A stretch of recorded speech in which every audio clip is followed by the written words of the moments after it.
watching East Tennessee's first and only year-round sports talk show on television.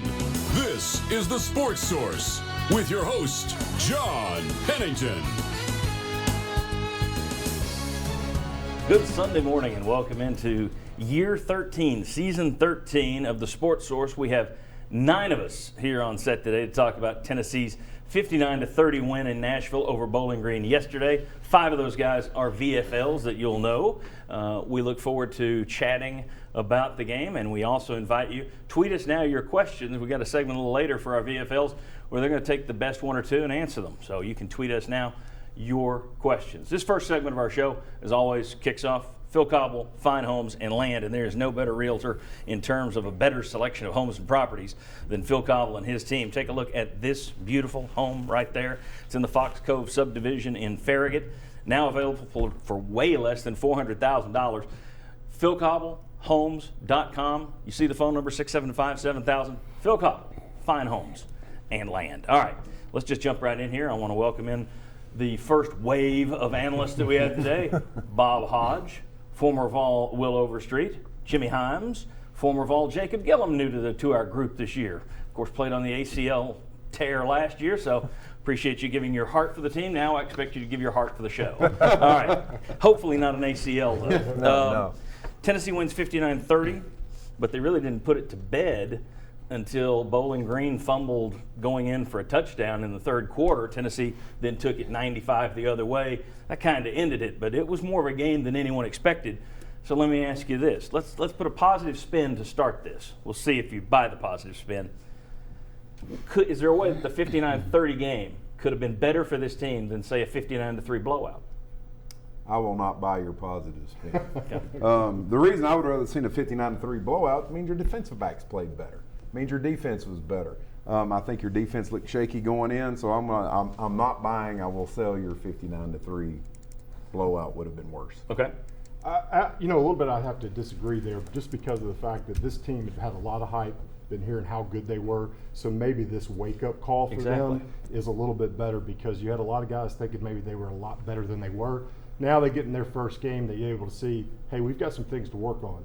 We thought we were this good. It doesn't mean we can't go out there and have a great year, but we definitely need to know we can't just roll our helmet out on the field and we're going to win the game. Exactly, and you have a very young team, and I just wonder if they, wow, even John Adams says we're going to go 10-2. He's always been a homer. Jimmy, you think they'd have been better served with a 59-3 blowout? Do you think you could look for positives in the fact that, no, you got a little bit of a wake-up call? Well, the one thing positive to me was the offense, so I'll take that as a really something that Tennessee can build on, the running game and so forth. The thing about the defense is maybe you've learned what you can't do. And I'll say this, though, about the secondary. They had 2 starters that were out. They had Devon Swafford, who would have been playing some if he hadn't had the injury. You had your secondary coach out. And Kelly didn't play as much as anyone expected. And they did a good job keeping that secret. I had no idea he'd been in the hospital until Thursday.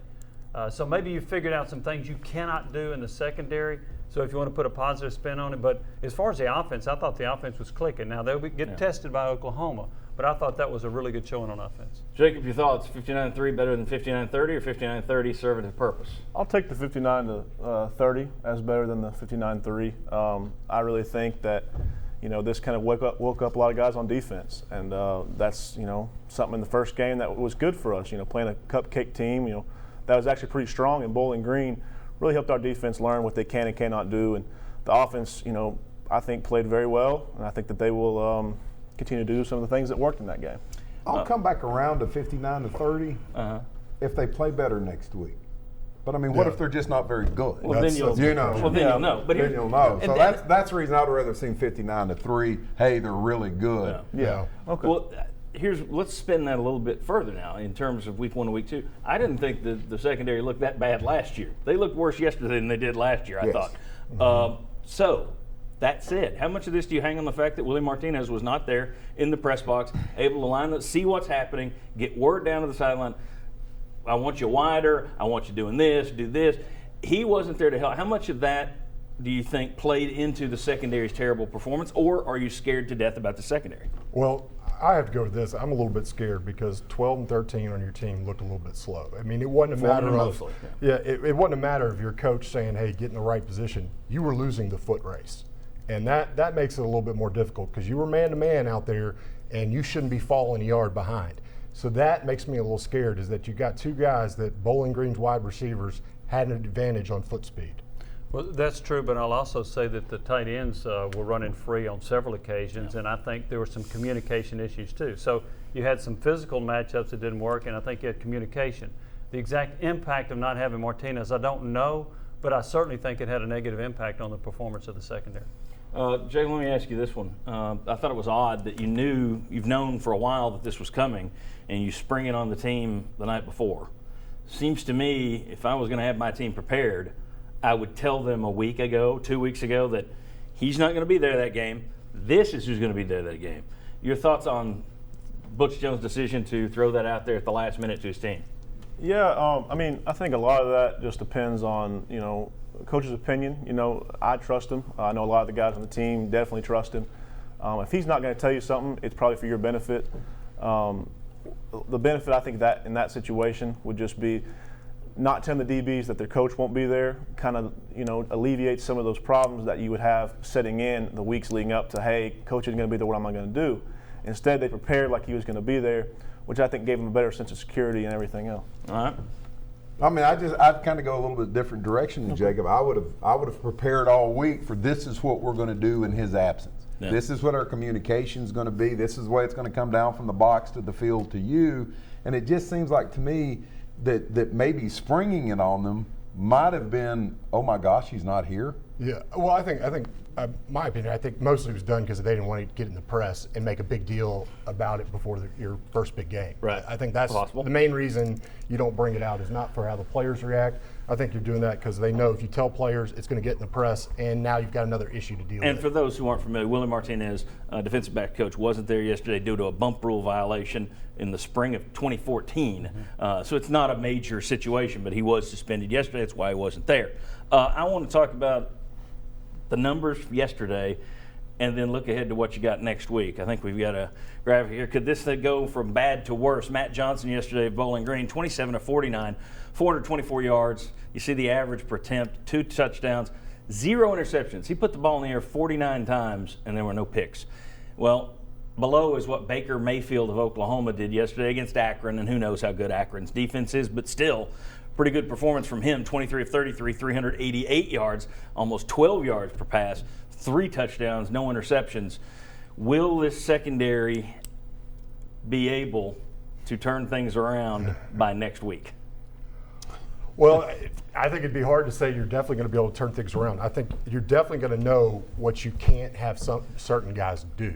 So you're going to protect that left side a little bit more this game. Yep. I can also tell you this, but one of the areas that may not be mentioned, it wasn't all in the secondary because your outside linebackers really got beat up on play action pass. On one series in particular, play action pass with the tight end. Yeah.